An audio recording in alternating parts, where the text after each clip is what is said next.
Kalau mengakui, kalau minta maaf kira-kira mengakui nggak kalau orang? Psikologisnya bagaimana? Orang kalau ngaku salah, yang ngontek siapa?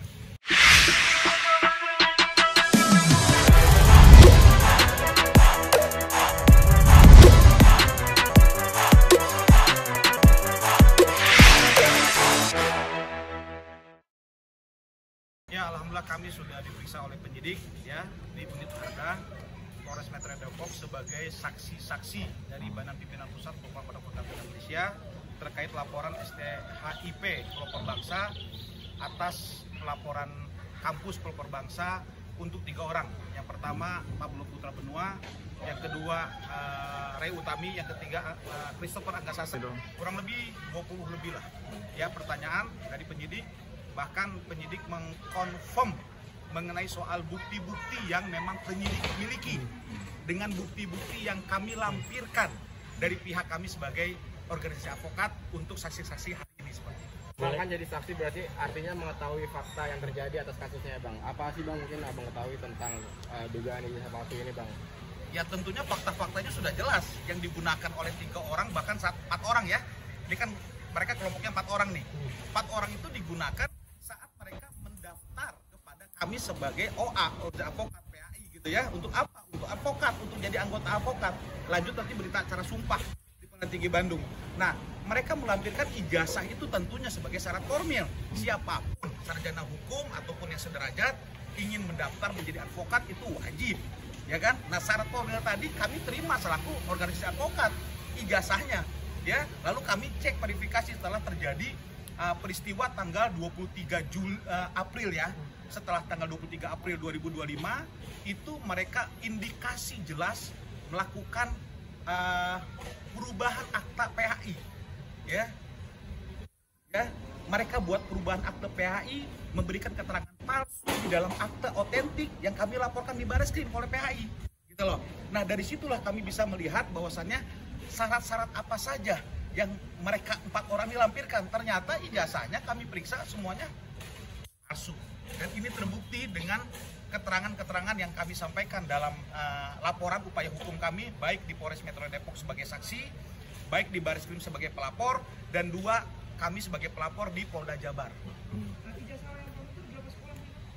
Ada dua kampus. Apa aja, Bang? Yang pertama, kami sudah menerima surat keterangan dari Pelopor Bangsa, ya, yang sudah kami sampaikan di beberapa waktu yang lalu, ya, terkait 3 ijazah.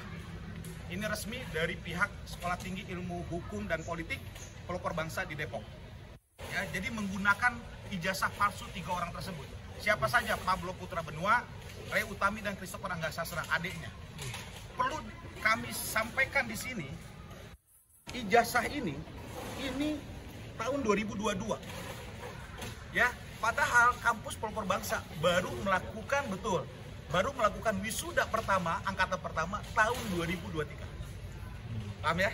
Dan semua bentuk ijazah ini adalah palsu atau berbeda sesuai dengan apa yang dimiliki oleh pihak kampus Pelopor Bangsa. Yang kedua, keterangan dari Universitas Pajajaran terkait atas nama Rangga Ahadi Putra. Ini kami sudah dapat surat keterangan dari Universitas Pajajaran. Jadi mereka ini berempat ini atas nama Rangga Ahadi Putra, ya, menggunakan ijazah palsu Fakultas Hukum Universitas Pajajaran. Bahkan dia ini melampirkan transkrip nilainya juga. Ya, jadi ijazah plus transkrip nilai kepada kami selaku organisasi advokat untuk mereka bergabung menjadi anggota PAI atau advokat di PAI seperti itu. Berarti itu udah terkonfirm ya, Bang, dari 2 universitas tersebut bahwa 4 nama itu nggak terdaftar. Confirm, ya, sahih, bukan mahasiswa dan atau alumni dari 2 kampus tersebut. Ya, benar-benar nggak pernah masuk kampus itu ya, Bang? Tidak pernah. Satu catatan yang perlu kami sampaikan, ada laporan Pusdikti ya, sorry. Kalau kita mahasiswa itu kampus belajar, itu ada di Dikti dong, karena pendidikan tinggi. Di Dikti itu, mereka ini, sorry Pak Boy, dalam konteks ijazahnya, ini ada nih, 3 orangnya ada di Dikti. Tetapi ingat, tertulis tahun 2023 dan masih aktif sebagai mahasiswa. Paham ya? Jadi di dalam Dikti itu, ini ada tercatat. Tetapi 2023 masuk lulusnya tuh nanti setelah itu, karena catatan di dikti itu di bawah tuh ada aktif sebagai mahasiswa, tandanya belum selesai ya, kalender akademik sebagai mahasiswa tuh belum selesai, tetapi dia menerbitkan tahun 2022 sebagai ijazah sarjana hukum di kampus Pelopor Bangsa ya. Dan tentunya bentuk ijazahnya sangat berbeda apa yang disampaikan oleh pihak kampus Pelopor Bangsa, karena mereka punya dan mereka cetak di Peruri, jadi nggak sembarangan ya, ada barcode-nya dan ada nomor khusus, dan ini mereka buat dengan sendiri ya. Ini poin utamanya Bang. Artinya pihak-pihak kampus juga akan dipanggil untuk menjadi saksi, diperiksa Bang? Sudah. Saksi semua sudah selesai. Pihak Unpad tentunya untuk di laporan atas nama Rangga Hadi Putra, kami di Polda Jabar itu sudah dilimpahkan ke Polres Sumedang. Ya, dan kami dalam waktu yang dekat ini akan dipanggil sebagai saksi pelapor. Di Polres Sumedang mungkin alasannya kenapa? Karena lokusnya diambil di Unpadnya. Ya, karena Unpad harus jadi saksi. Ya, dan kami yang di Jatinangor betul, kampus barunya ya. Nah, kebetulan kami sudah koordinasi dan komunikasi dengan pihak kampus Unpad, mereka siap saksi. Bang, mungkin awal mula abang mencurigai ada indikasi kepalsuan ijazah ini, ceritanya seperti apa Bang? Setelah mereka ini berempat ini dan kawan-kawan yang lain ini melakukan pembegalan organisasi advokat kami, dari situ awalnya, lalu kami periksa dong siapa orang ini, kita profiling orang ini, ternyata kan kita dapat di media malah, ya siapa orang-orang ini, ternyata orang-orang ini residivis, ya pernah diputus oleh pengadilan, ya dalam perbuatan pidana.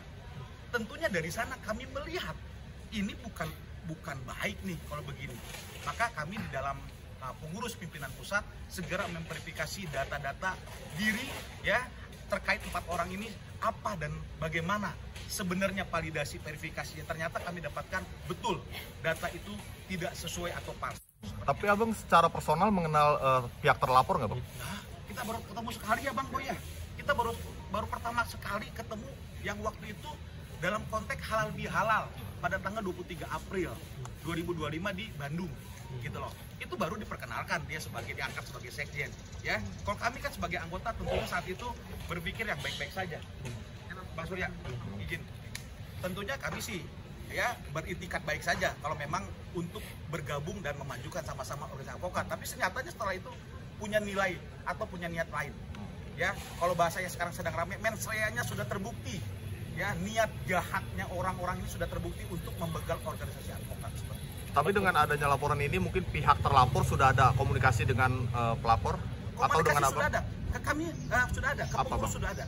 Ya, yang intinya yang mereka sampaikan adalah damai.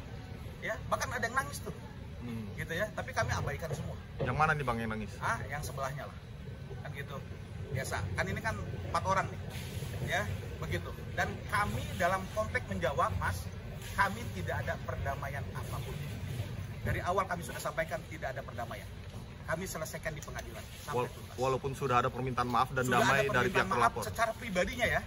Dan kita nggak pernah menerima itu sebagai permintaan maaf, betul ya, Bang Boy, Bang Surya ya. Tidak ada permintaan maaf ataupun klarifikasi secara pribadi mereka kepada organisasi advokat kami dan pengurus.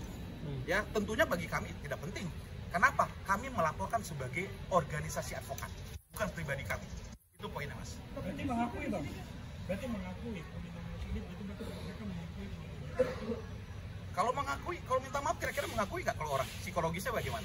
Orang kalau ngaku salah, yang ngontek siapa? Ya, kalau orang ngaku, ya tapi tidak ada permintaan resmi ya. Ini pribadi aja antar pengurus yang memang kita mewakili ke sana. Dan kami tahu semua isinya apa. Gitu loh. Jadi kalau orang menelepon yang kita proses hukum, orang itu merasakan nggak psikisnya mengakui kesalahan, itu bisa kita baca sendiri seperti itu. Tapi di sini kan malah berkerana pribadi ya, menghantam pribadi baik ketum PAI-nya, baik siapapun itu bisa. Ini apa sih Bang? Pada akhirnya itu malah sikat pribadi gitu. Oh iya, kami setelah melaksanakan tugas fungsi pokok kami sebagai organisasi advokat, dan kami ini pengurus pimpinan pusat ya, bahkan Pak Bang Surya ini wakil ketua umum, Bang Boy ini salah satunya adalah ketua BPW PAI DKI Jakarta, saya sekretaris badan kehormatan, tugas saya sebagai mengevaluasi etika advokat kan begitu. Tentunya kami tidak ada urusan dengan pribadi, tetapi pihak sana terlapor yang kami laporkan 4 orang ini melakukan framing pribadi, ya. Dan silakan framing itu dilanjutkan. Kalau tidak ada bukti, kami sikat secara pribadi kami. Ya, kami menggunakan hak-hak hukum kami untuk melakukan proses, ya. Dan itu sudah kami lakukan. Tunggu waktunya nanti.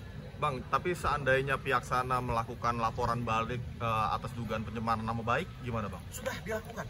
Ada beberapa yang mereka lakukan dengan tangan-tangan mereka. Oh sudah? Sudah. Ya, satu di Polres Cibinong, betul ya Bang? Satu lagi di Polsek Rawalumbu, Bekasi. Ya, bahkan mereka gugat di PN Cibinong, PN Cianjur, sorry.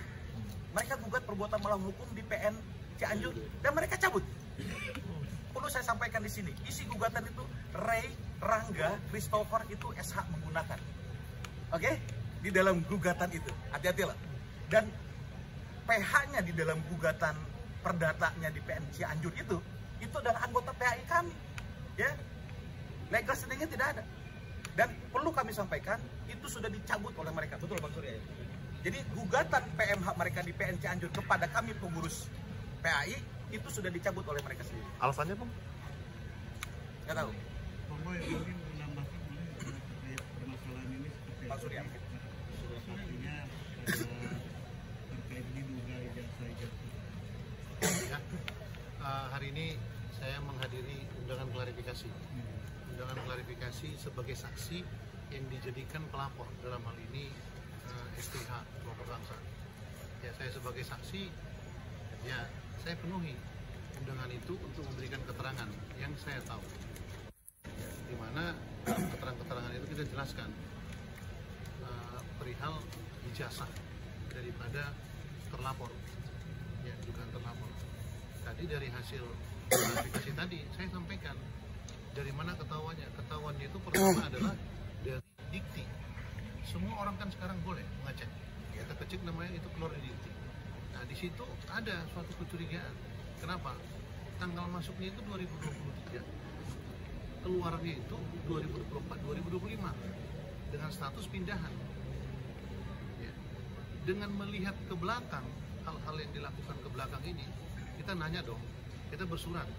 Saya sebagai ketua bidang hukum DPP PAI bersurat ke pelopor, untuk menanyakan apakah memang ijazah tersebut yang dipakai untuk sebagai persyaratan mutlak dalam pengambilan sumpah bahasa pengadilan tinggi. Kita tanyakan, benar tidak itu produknya pelopor? Karena ada mencurigakan gitu, secara resmi. Nah, tanggal 3 September saya dipanggil mereka. 3 September saya dipanggil ke STH. Mereka sampaikan bahwasanya itu bukan produk daripada STH, bahkan record daripada status kemahasiswanya pun tidak ada. Nah, saya dapat keterangan secara lisan, padahal sebenarnya saya minta secara tulis. Cuman dari mereka, Bang, sebagai bentuk itu bukan produk kami sudah buka LP. Nah, pada tanggal 3 itu saya tahu pelopor itu sudah buka LP. Nah, supaya kami juga boleh melakukan upaya hukum di Polda Jawa Barat, kami minta bukti seperti hal yang sudah kami lakukan ke Unpad. Minta bukti. Dapatlah bukti itu tanggal 16 September kemarin. Nah, dapat bukti 16 September kemarin. Bukti itulah yang menjadi bahan dasar sebagai membuka LP DPP PAI di Polda Jawa Barat. Cuman pasalnya tidak sama. Pasalnya berbeda supaya nanti tidak nebis. Yang di sini itu 263, 266 sama 264 ya di sini. Betul. Nah, kalau yang di Bandung, Polda Bandung itu menyangkut di pendidikan. Nah, di situ udah dilaporkan. Jadi keterangan saya di Polres ini sebatas itu. Sebatas yang saya ketahui itu. Selebihnya tidak ada. Jadi bagaimana munculnya itu, bagaimana pertama kami mengetahui itu, ya kita ini dong harus prihatin dong ya. Artinya orang yang tidak pernah kuliah di hukum menjadi seorang pengacara, sementara orang yang kuliah di hukum susah untuk mendapatkan itu. Itu ya. Kita mau Artinya terima. dengan kejadian ini ketika beliau ini melakukan Beracara. pendampingan atau beracara di tempat yang sebelumnya itu, artinya gagal demi. Jadi begini, perlu saya jelaskan lagi supaya jangan bias. Perihal BAS, organisasi PHI tidak punya hak untuk membatalkan. Tapi sebagai keanggotaan punya hak. kalaupun mau dipakai dia bus itu beracara dia di luar, sebelum ada putusannya tetap, dengan pakai KTA lain boleh-boleh saja. Boleh-boleh saja, itu pribadi dia. Tergantung daripada kliennya apakah memang itu mau memakai atau tidak. Nah, dengan dasar itulah nanti ketika ini sudah naik perkara, dengan dasar itu nanti kami akan menyurati pengadilan tinggi supaya membukukan bus itu. Seperti itu. Bang, itu kan pas ya Bang, bagaimana dengan ketika sudah keluarnya ijazah ini Pak, sudah nanti case-case yang sudah kita tertangani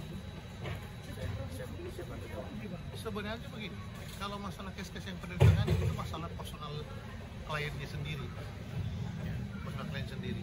Apakah mereka menerima setelah tahu seperti ini? Ya kita nggak tahu. Ya. Kita hanya menghindarin untuk supaya jangan terjadi malpraktek seperti itu. kalau secara hukum Bang, case yang sudah pernah berlalu dan dimenangkan dan sekarang keluar ijazah palsu, apakah itu sebatas dari hukum? Gini, kalau ini menurut pandangan saya, kalau case-case yang pernah sudah ditangani, ternyata dia memang dari legalitas dia itu palsu, berarti harus diuji lagi dong, kan ada PK. Pihak lain itu mem-PK-kan dong itu, bahwasanya memang legalitas daripada kuasa hukumnya. Jadi kalau kita bilang batal hukum, tidak, ada upaya hukum lagi, lakukan PK.